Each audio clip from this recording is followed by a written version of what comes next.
But I've set boundaries now, and I'm in this weird place in my life right now where I've never had boundaries with either one of my parents.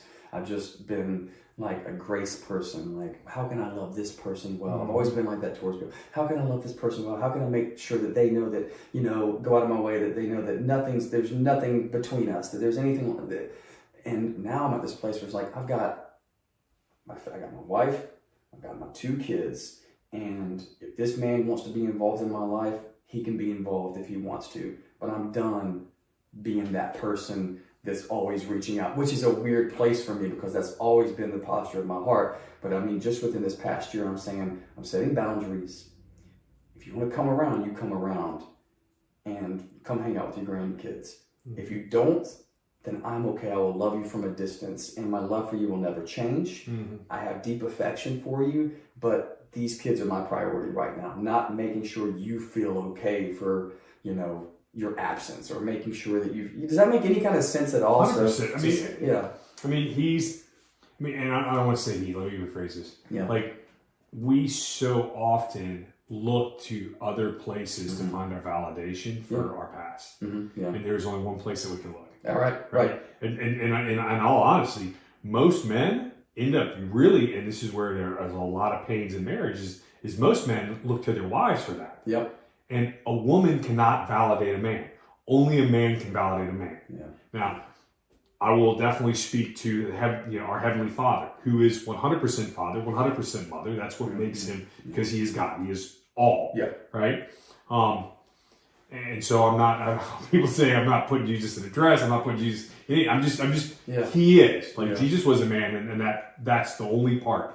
God on the other side. We were made in God's image, male and female. He made them. But he identifies. That's so weird to say, but he reveals himself as Father. Yes, he reveals himself as Father. That's perfect. Yeah.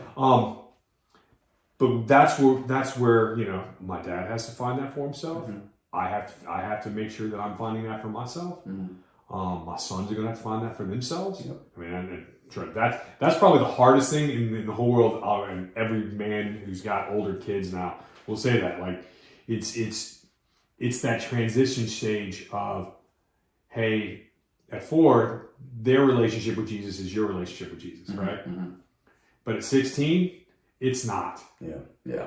And like, you so badly want to, but you have to learn to let go and stuff like that. But anyway, so I know we're not even getting through. Edit as you will, take out what you will, and we'll see where it goes. I mean, I'm just happy to be here talking to you about it. When I talk about my parents, this will obviously be out there in the world for people to listen to, and my goal is to never make anybody that I'm talking about feel bad. Do you know what I mean? And I don't think that anything I said would make anybody feel bad, because it's just real. But that's where I find myself right now, is setting boundaries with my dad, and that's important for my marriage. It's important for my kids, and I tried to explain it to him, but he doesn't get it. So no, feel free to remove that if you want to, but I won't remove it. I mean, I had to set boundaries with my parents, and it's healthy for marriage. You got to do it for your marriage. Yeah, my marriage is without a doubt. I have a friend who literally the reason he moved to Auburn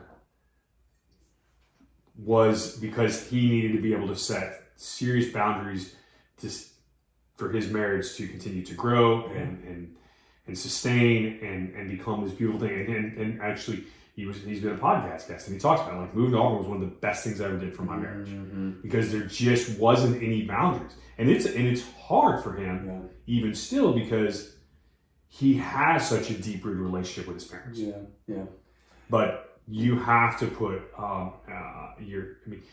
when you get married, the Bible's very clear. Like, leave your mom and dad, and it's not that I don't love you. It's not that I don't think that you're important in my life. It's not that I don't want you to be a part of my life. But you have to understand, now I have my journey. Exactly. And it leaves room for misunderstanding and for misinterpretation of your intentions, and your actions do that. But that also falls on the backside of their journey as well, where they got to figure that out, and that's okay. You let these grown people be grown people and try to walk with God themselves and pray about it.